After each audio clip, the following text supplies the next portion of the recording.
from Health Origins here. So as you might probably see, I'm in my 90 already, but I needed to do this live stream for yourself because that's an important one. So transitioning to healthier eating part 5, where we discuss how much we should eat.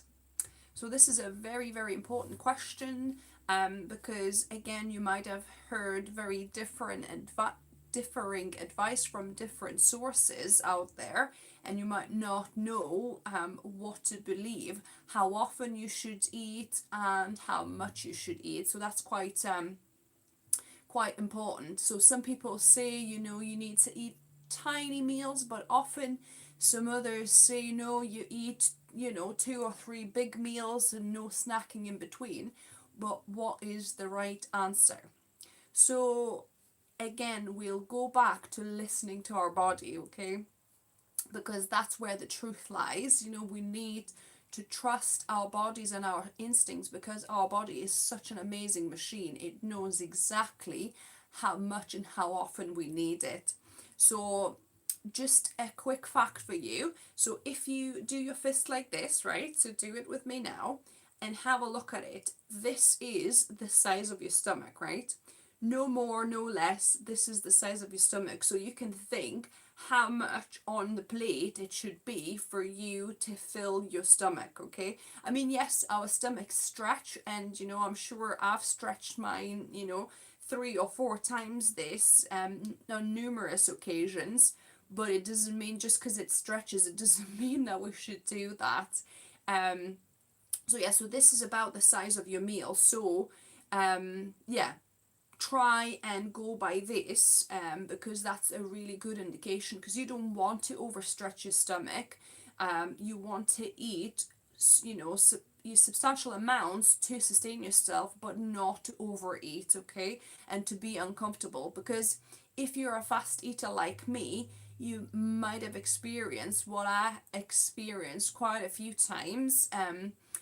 Where you eat super fast, so say in 5-10 minutes, and then another 10 minutes later you're like, oh my god, because what happens is your stomach has stretch receptors, and once your stomach stretches and activates them, then you get the signal from your stomach to your brain that you are full, okay? So obviously, if you eat super fast, and the signal takes about 15 minutes to get from the stomach to your brain, okay, so there's like a delay mechanism. So if you eat like me 5 minutes and the whole massive meal is demolished, what you will do, you will uncomfortably overeat. And I have done it on numerous times, and it's so frustrating when it happens, because it seems like, oh, you've eaten, it's okay, you've satisfied, but then 10 minutes later and you're like, oh, you feel like so uncomfortable, so bloated, and it just, yeah, it's not a nice feeling. So to prevent that happening, try to stick to your portion sizes of your fist, okay? So that's your stomach size, just visualize that. And then, eat slow enough, eat, between 15 and 30 minutes, so that when you actually do get full, you get enough time to get the signal from your stomach to your brain, that you're full. And also, an ideal scenario would be to eat like Japanese people do. So, what Japanese people do, they eat until they are still a little bit hungry, right? So, they're not fully satisfied yet, and then they put down their, utensils and stop eating, because, they know that the fullness signal will come. And also, if you eat less food than you absolutely kind of, feel satisfied, it means that you might be slightly under eating, and slightly under eating is actually shown in animal studies that it prolongs longevity, okay? So in rats, it has shown that if rats were slightly underfed, they actually lived much longer, because this is true. In our day and age, we have been conditioned to eat 3 times a day, have numerous snacks, and eat too much than we need, right? So to illustrate this, I'll tell you a story. Um, so have you heard of a vegan athlete who is a marathon winner and champion, Fiona Oakes?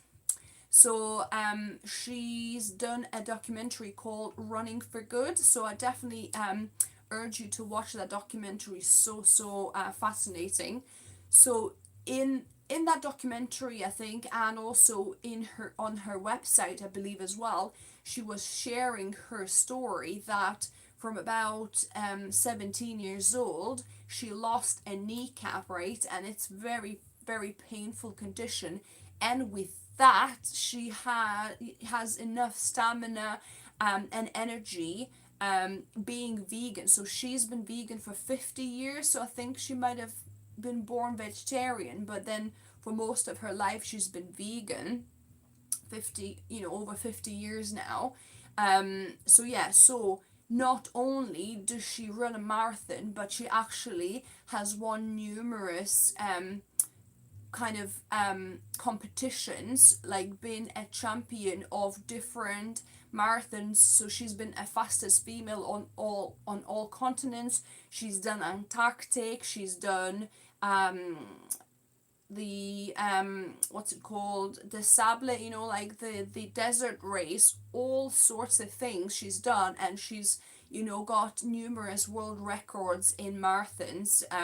Have a read of her biography. Is amazing what she's done. So anyway, so she shared her day-to-day life, and it's spectacular. So she has an animal. I think she used to have 2 or 3 animal sanctuaries, but now I think she's got one big one.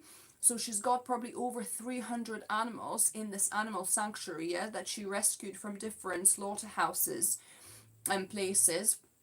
So what she does, she wakes up every morning around 3:30 in the morning, and she starts looking after her animals. So starts feeding them, starts mucking them, just caring for her animals. And obviously there's a lot to go around. So she keeps on doing that. So around lunchtime, she does a little jog, which is about 20 miler on her running machine, right? So 20-mile little run.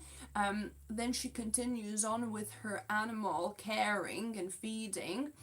And then once a day, just one meal she has, one vegan meal. And her favorite meal is roasted vegetables, from what she was sharing. So yeah, it's incredible, don't you think? With one vegan meal a day, she has plenty of energy, not only to be active all day long with her animals, but also run a little 20-miler run for her lunchtime every day, and obviously winning marathons and things like that. So yeah, definitely watch Running for Good documentary. So interesting. But that just shows us that we really do not need as much food as we think we do. And here again, it's best to listen to our bodies, okay? If we start listening to our bodies, because they can tell us perfectly when you are hungry. So wait not for craving, but wait for an actual hunger signal, like we discussed in previous videos, where you get either your tummy rumbling, or you get a bit of nauseous, or a bit of a headache, whichever way your hunger comes out, like your true hunger feeling. Wait for that until you eat. And obviously from last time's video, we discussed that the best kind of, what you call it, the time slot to eating window is between 12 midday and 8 o'clock in the evening. So this is your eating window, and within that eating window, listen to your body, because your body will give you amazing signals to signal when it needs more calories. If you just get the craving but not the true hunger signal, try to drink some tea, herbal teas in the afternoons. because try and avoid caffeine after about, you know, maybe 1 or 2 o'clock, because it takes about 8 hours for caffeine to get out of your system for you know, the deepest restful sleep. So yeah, so have some herbal fruity teas perhaps, have some water, do breathing exercises. What I've decided to do a few deep breaths, and you can do urge surfing, right? So sometimes we just have this urge and craving to, you know, eat something sweet, eat something naughty, eat something we shouldn't, right? Even though we kind of really not hungry, but we just feel like having something. So what you can do, because the desire is the strongest at the beginning, because it rises, but if you hold it out, if you, for example, set a timer on your phone, give yourself say 5 or 10 minutes since your craving began, and wait it out, because at some point the craving you have will top it out like a wave, and then it'll start subsiding. So yeah, if you wait it out, then you know, your craving will not be as intense, and it'll be easier for you to say no. But say no to it, not because you kind of forbidding yourself some foods, but you know what's best for your body, and you know your body is not hungry yet. So that's a good reason to say no to something, is because your body just does not need any more food yet. So think in that way, and not that you're depriving yourself, because the more you think you're depriving yourself of something, the more you will want that thing. So yeah, so what else did I want to touch? So yeah, basically that is my message. So it's short and sweet this time. Yeah, remember, this is the size of your stomach. You know, give yourself time for the fullness signal to reach your brain. So eat slow, slow it down. I definitely need to still work on this, because I still finish my meal in 5 minutes flat. Okay, so you know, and it's so frustrating, because if you worked hard, you know, you prepared for an hour or two making this elaborate lovely meal, and then it's gone in 5 minutes, where you didn't even have a chance to pretty much enjoy it. Then it's quite a bummer. You know, a lot of times after I finish eating, I still feel like I want to eat something, because I hardly felt the pleasure of that food, because it was just so fast how I just inhaled my food, like my husband is saying. So yeah, so be mindful of the speed, and you know, try and slow it down. I think what I'm gonna have to do, I'm gonna have to resort back to my bamboo sticks. Okay, so eating my food with bamboo sticks definitely slows me down, because I can't eat it as fast. Or putting your fork or spoon down in between bites and just letting yourself chew and enjoy, because remember, your taste and pleasure receptors are in your mouth, on your tongue. It's not in the stomach. You don't get any more extra pleasure or satisfaction. I mean, fullness could be potentially a little, you know, extra satisfaction, but main pleasure and taste we get obviously in the mouth and from the smell. So the longer you kind of smell the food, you chew the food, you kind of hold it in your mouth and enjoy the flavor, the texture, the longer you will, you know, you'll have your meal to enjoy. So that's something I definitely need to work on. That's still a challenge, because my husband just started eating and I've already finished my meal, and it was near enough as big as his. Yeah. So all of us have, you know, an area or two to work on.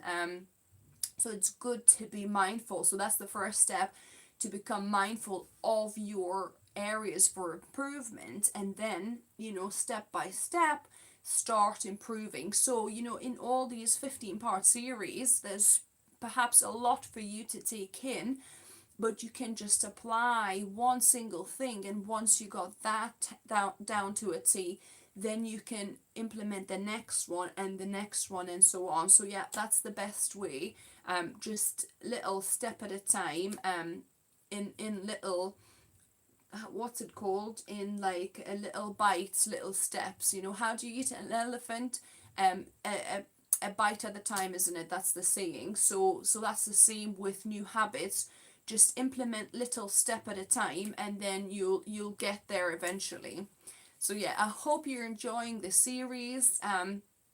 If you're new here, welcome. If you're watching this video first, then go and watch all others in the series. Start from one and then continue. If you haven't subscribed, welcome and subscribe. It would be lovely to hear any comments or questions you have. I'll be happy to answer. And a quick favor to ask as well. My channel is quite small at this point, so if you can, if you're enjoying my videos, enjoying the information I'm sharing, whether recipes or tips about healthier eating, please consider donating at buymeacoffee.com. So buy me a cup of tea, or two, or whatever you can afford, because if at least half of the people that subscribe to my channel would buy one herbal tea for me a year, that would be my full-time job. That could be my full-time job, and I could upload more you know, better and more interesting videos, because I would have more time to actually record and think of different ideas and videos for you guys. So yeah, I would be grateful if you can support me. If not, then your likes and shares are also very helpful as always. So yeah, see you in 2 days time for part 6. In part 6, we're actually going to discuss the dangers of paleo, keto, or caveman diets. So stay tuned.